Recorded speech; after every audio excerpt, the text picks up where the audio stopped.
A science story, huh? These NYU scientists, I felt really right. But I was so And I just thought, well, I figured it out It was that golden moment. because science was on my side.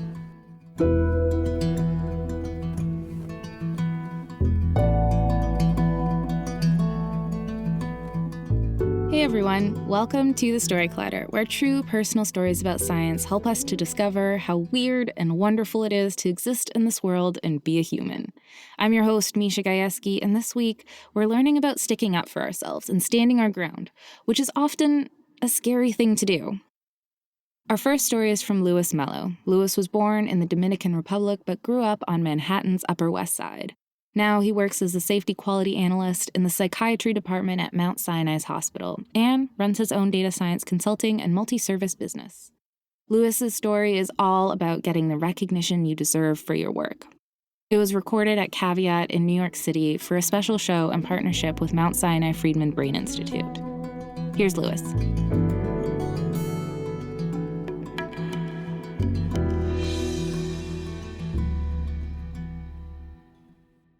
So I've always been like a team player. It's just the way that I kind of grew up, family dynamics, and also from just playing organized sports from elementary school all the way through college. So it's just always a thing that I am. Like, for example, I'm the guy that wakes up butt crack early to go to the park to get the best spot for the picnic. Or the guy that, when I worked at Staples growing up, was volunteer to switch shifts with coworkers just to accommodate them and make everybody comfortable and happy. Or the guy that, set up a system with the neighbors to combat that damn alternate side parking. So that's just one thing that has always carried me and just taught me to kind of like complete projects, be social, and it was just a skill that carried me throughout. I was undecided when I went to college. I didn't really know what I wanted to study, but I was there. I would show up to class all the time. And after junior year, it was time to declare a major. So I decided psychology. This is what I want to do. This is it. So I was taking classes and learning about all the different types of psychology and all the different fields. And I started to learn that I was becoming fascinated with research and the process of it, the lit review, the methodology, the developing of tools to collect data, the analyzing of data, the interpretation of the data. It just fascinated me. So I was set. I was like, this is what I want to do. And the icing on the cake was going to Eastern Psychology Association to present my senior thesis.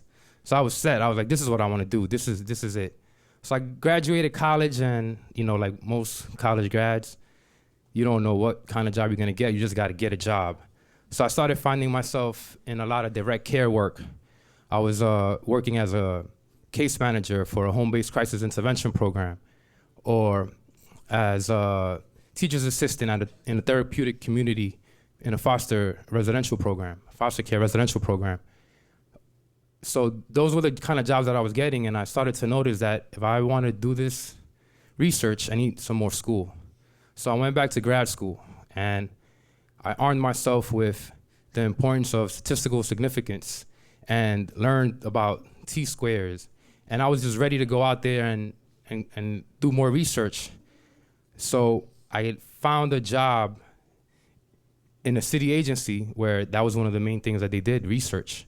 So for the first year, I was just there learning and trying to learn about different standards and different ways to provide oversight, because the agency that I worked at provided oversight for different types of mental health programs, behavioral health, addictions, housing programs, prison reentry programs. So those were the types of things that I was evaluating and reviewing. So right around this time was around the time that Mayor Bloomberg came out with the food standards, New York City food standards. I don't know if you heard about the New York City food standards, but if you ever go to McDonald's and you see the number of calories next to the menu, that's one of the reasons why. So if you see a Big Mac and you see 563 next to it, that's how many calories are in it. So when it came to city agencies that were receiving money from the city to provide services, they had an extra 120 set of standards that they had to follow. For example, if a program purchased food, there was a set of standards for that. If a program served food, there was a set of standards for that. If they purchased a can of tuna, the can of tuna had to be less than 290 milligrams of sodium. Or if they purchased cereal, it had to be less than 215 grams of sugar, less than 6 grams of sugar, I'm sorry. So the options for the participants wasn't the most healthy. They all complained about it. But the main point of the food standards was to provide food that had less added sugar and lower sodium in order to reduce incidences of obesity and high blood pressure, amongst other health disorders that could happen because of bad diet. So one day, I'm sitting in a staff meeting, and our assistant program director, who looked like Woody Allen, and wore a extra baggy suit, like the suit was extra big on him. He gets up there and says, "We've been commissioned by the mayor's office. We have to come up with a report to measure the impact of the food standards and how the city agencies are complying with it." So I looked around the room, and I was part of a multidisciplinary team that consisted of MDs, it consisted of PhDs, consisted of MBAs, it consisted of social workers, nurse practitioners. It was about 23 different people, different practices, disciplines in the room. I look to the left where the MDs are, and I see one, she's doodling flowers. The other is playing Sudoku. I look to my right, I look at the PhDs. They're looking at each other like making a face like, don't volunteer, don't do it. I look to the end of the table, I see the social workers. They're not even paying attention. They were somewhere else. So I kind of slowly start to raise my hand, and I say, this is my chance. Like, I got some stuff I could do here. So I say, I'll do it. I'll do it. So Dr. T says, great, stop by my office and we can discuss the particulars. But I think you're gonna need a colleague to help you out. So I said, okay. I looked around the room and I already knew nobody was really interested, so I was in for one. So the next day, I was able to convince Dr. N, who sat 2 doors down from me, to help me out. And I was able to convince her by saying that I will do her housing and apartment inspection visits all the way out in Brooklyn, the last stop on the A train. So that was gonna be a long trip, but I was able to convince her. I said I was gonna do 15 of them. So we go to Dr. T's office and we sit there and he's like, this is a list of 622 programs that we have to review and evaluate. What do you think we should do? And in my brain, I'm already going, we got surveys, we got online surveys, we can do this, we can do that. I'm thinking SPSS, I'm thinking about coding. This is going through my brain, everything that we think we should do. So I start to kind of rattle off a plan of what we should do. And he's like, that sounds great. Here you go. We'll talk soon. So I was like, all right, we're out of here. So we, at first, I would meet with Dr. T. We would meet with Dr. T like every 3 months. And every time we would meet, we would rattle off how many programs we chopped off the list. We're down to 498 now. 3 months later, it's about 320. 3 months later, we're down to about 47. And at this time, he's already getting a little anxious, I guess. And he's like, we need to meet more often. I need more updates. And he's constantly asking daily updates of 46, 45, 43, 30. And at one point he says to us, well, we have a deadline of July 1st for this project. So why don't you put something on my desk by June 23rd? I was like, great. I'm writing up my summary. I'm punching in numbers, 1, coding 0, 0. I'm going crazy just on the computer, 0, 1, getting this done. So I write up my summary. We write up our summary. We get our findings. We get it into him. Type up the report by Dr. T, by Dr. N, and by Luis Melo. Hand it into him. Great. A few days go by. I'm feeling great. I'm like, we just finished this awesome food standards project. This is going to be great. I think it was a Tuesday afternoon. I ran into an old colleague who used to sit in our office, actually, and he now moved on to the mayor's office. And he knew that we were working on some food standards, but he was always a jokester. And he would tell me, hey, we got the report on the food that you guys sent over. It was awesome, but I didn't see your name on it. So I'm thinking, this guy's messing with me. He's always messing around. I'm like, get the F out of here. You messing around, so don't mess around. He's like, no, seriously, I didn't see your name on it. So I thought he was joking, so I just kind of walked off and just went to my desk, thought he was playing. But there was something in my brain that said, check that out for yourself. So I went into my computer, checked my emails, and I didn't see anything that said I was included in a message to the mayor's office. So I was like, maybe he was telling the truth. Maybe I wasn't included on that. So I built up the courage and I went to Dr. T's office and I said, hey, I heard that the mayor's office got the report. Do you mind sending it to me? He said, sure, no problem. He sent it over to me. I rushed over to my desk, opened it up, and sure, the guy was right. My name wasn't on it. I was shocked. I couldn't believe it. I was like, what just happened? Like, we just spent the last 9 months working on this, and why isn't my name on it? Why isn't Dr. N's name on it? Does she know? Let me go tell her. So I go over to her office. She's in there jamming to Mary J. And, I tell her, I'm like, hey, I don't know if you saw this, but our names is not on this. She looked at it, and she wasn't as upset as I was, and she wasn't shocked. And what she told me was, it's not a big deal. You got to pick your battles in this place, and I don't think that it's a battle I want to have right now. I looked at her, and I said, are you serious? You going to let them play us like that? Like, our name's not on this. Like, we did this work. Like, we did it. He didn't do it. We did the work. He just had minor feedback for it. But she was like, it's okay. There'll be other opportunities for you to get your name on a report to the mayor's office. So just live with it. And I was like, all right. I kind of was a little dejected and frustrated and walked back to my desk. And I was like, this can't be right. This can't be right. I'm looking left, I'm looking right, I'm looking up, I'm looking down. I'm just kind of doubting, like, just the work that I just did. Like, what would happen? Like, what's going on? But something inside of me told me, no, this is not right. You have to do something about it. And at that moment, I got up and I marched down to Dr. T's office. And if you've ever been in a city building, in one of those old city buildings, they're old. They got the bricks, tall doors. I'm marching through them. Like, it didn't even faze me. I'm like 6'4", it didn't even faze me. I'm walking through, smelling the dust, nothing. I get to his door and I start to bang on it. Bam, bam, bam, bam. He wasn't there. Bang on it again. Bam, bam, bam, bam. He wasn't there. He shared the office with the director of the program, and she heard me. So she came out of her office like, what's this loud noise? And she's like, Louis, is everything all right? And I'm like, yeah, kinda.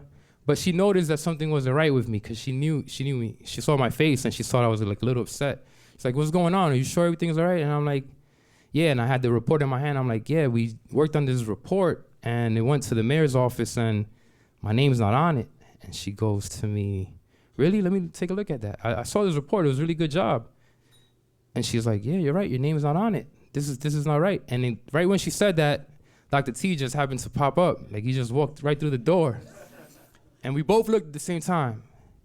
And she said, hey, Dr. T, come over. We have something to discuss with you because Louis is over here. He has some questions about this report.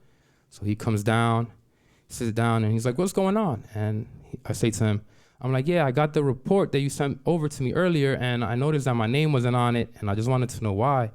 And he said, oh, your name's going to go on it. It's supposed to be on it. I'm just going some back and forth, some edits going back and forth with the mayor's office, some things I got to tidy up. But it's supposed to be there. I thought to myself, yeah, right. You didn't mean that. So I looked at the director and she said, just let's make sure everybody gets the credit they deserve for this project. So she kind of diffused the situation. I walked out, went back to my office. She went back to her office. Dr. T went back to his office. And a few days went by, and I kind of stopped thinking about it. I was like, I'm getting played. This is messed up. But I came to my desk, and I opened up my email. And I don't know about your job, but my job sends like email broadcasts about everything happening in the agency. Sometimes you just ignore those emails. You don't even read them. You're just like, whatever. But that day, the email came up, and what did I see? It said, the first thing that popped up, it said New York City food standards for meals and snacks served. And right under it, Luis Melo, Dr. T, Dr. N. And I was like, what? Mama, I made it. I was pumped. I was pumped. But then I had a moment to kind of reflect. And my takeaway from it was that there's going to be moments of doubt, but your skills and your ability put into action is going to outweigh the doubt. So don't be afraid to stand up for yourself and the work that you do. Thank you.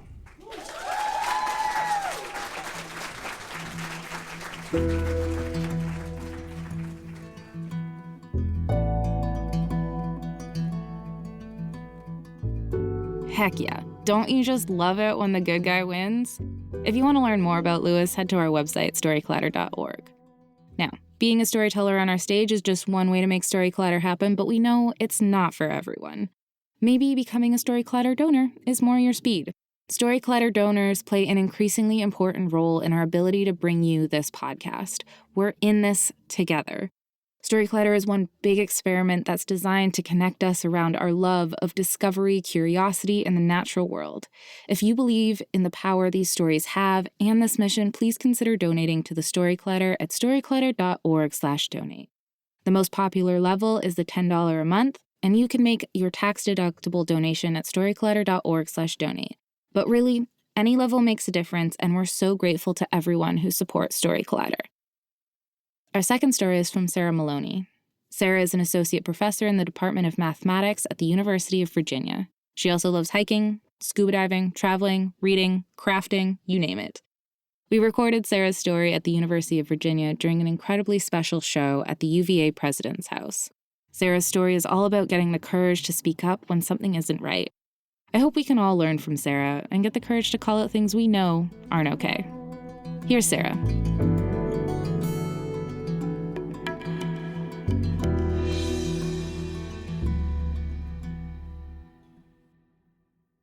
It's 2014, and I'm in Israel for one of my first international conferences. I was invited to speak about an article I finished a few months earlier about certain dynamical properties of moduli space of geometric structures. I didn't know many participants at the time, but I was very excited to be there. The conference center was right on the beach. We were talking about math all day long, and the atmosphere was just very informal. Everybody was wearing t-shirts and shorts. My talk was on the second day in the morning.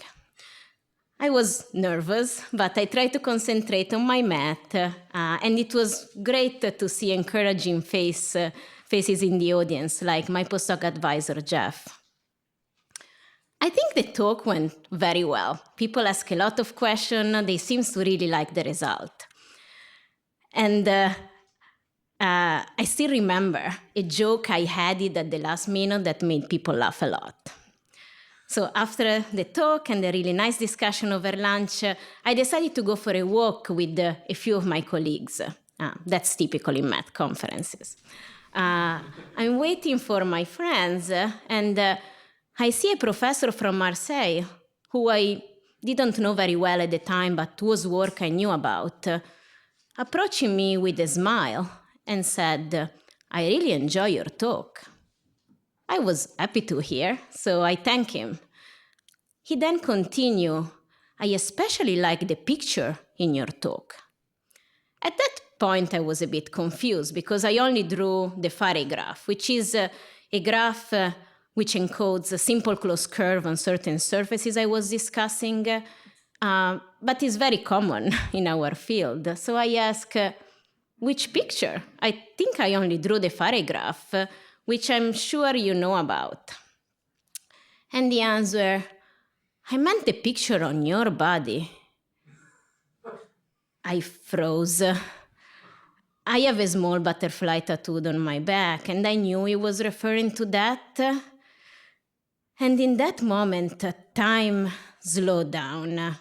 A lot of thoughts came to my mind, and I realized it must have happened when I was writing on the blackboard with my back to the audience. I always try to reach the top so that I don't have to erase too many times, given my height. And my shirt must have moved up. I felt really uncomfortable, so I excused myself, then left. And I was definitely not in a mood for a walk anymore, so I went back to my room. I remember hearing him say, "It's just a joke." But I was already away. Back in my room, I started replaying the talk in my head many times. I was wondering how many times that must have happened, and what are the people that I care about, the expert in my field, thinking about it now. I was also not sure what Martin wanted to achieve with this comment. And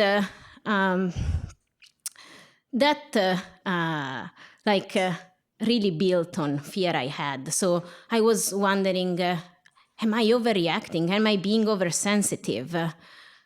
Comments like that didn't used to bother me at all in other contexts, but there it did, because I felt he was not seeing me as a mathematician. He was just seeing me as a woman, as a body on stage. And that built on fears I had about my career and myself. Am I good enough to be a mathematician, or am I just here to fill a quota? In the afternoon, there were other talks, and I was there physically, but my mind was elsewhere. Definitely the events that happened didn't put me in a great mood. I was feeling out of place, embarrassed, and that is not typical of my personality.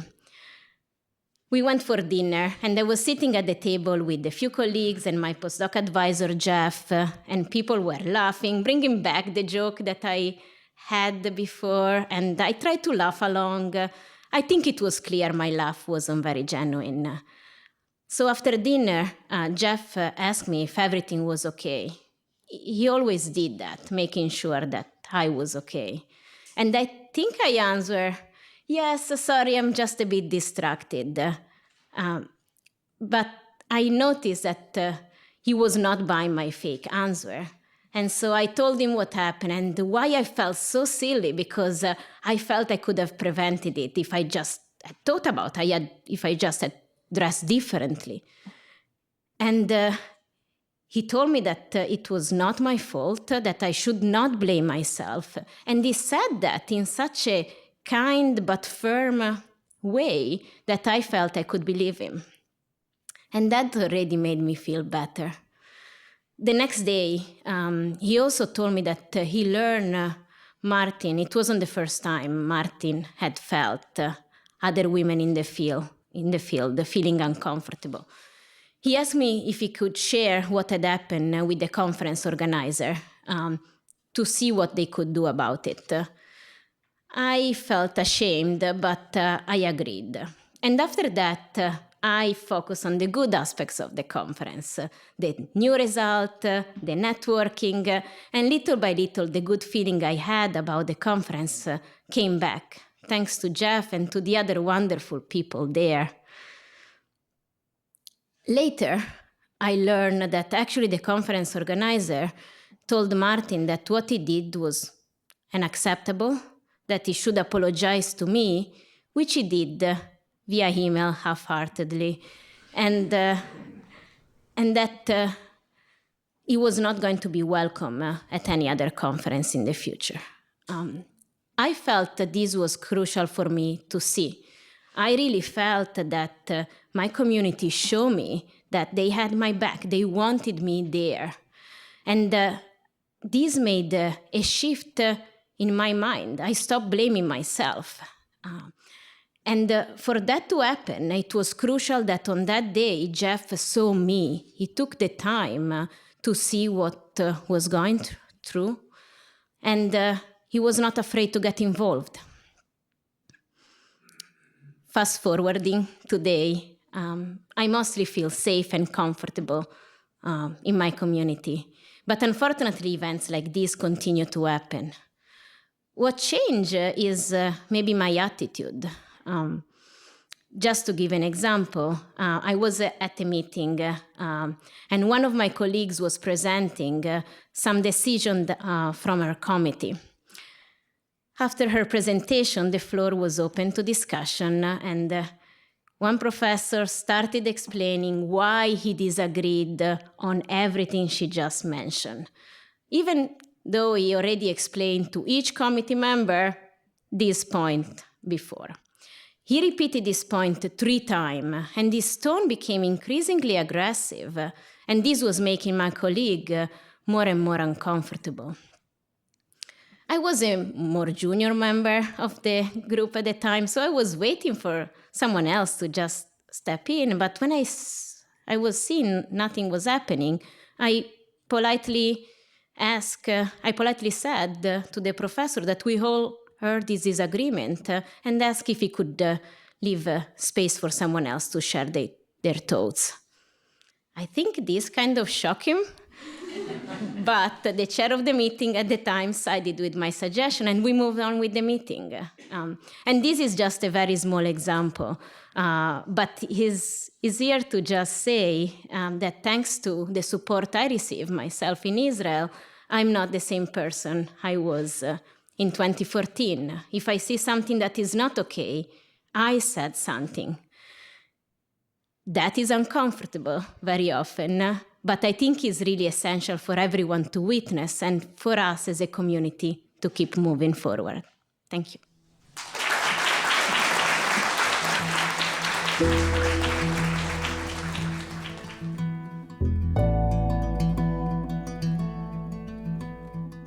That was Sara Maloni.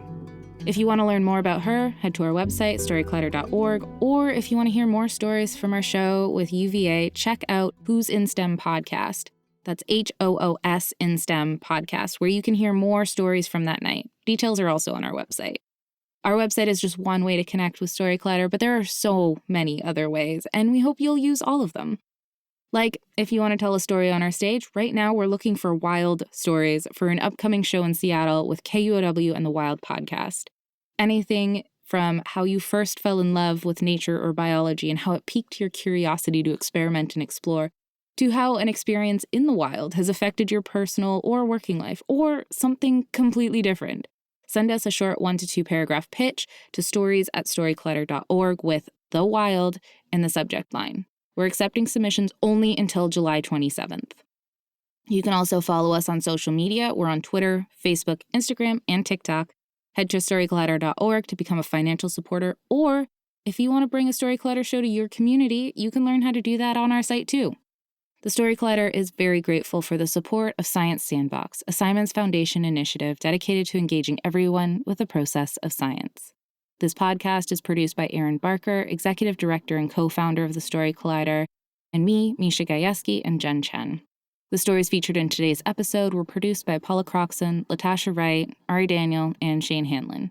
Special thanks goes out to Story Collider's board and staff, including Anne-Marie Lonsdale, Edith Gonzalez, and Lindsay Cooper. Our theme music is by Ghost, and next week I'll be back with stories all about feeling like a fish out of water. Until next time, thanks so much for listening.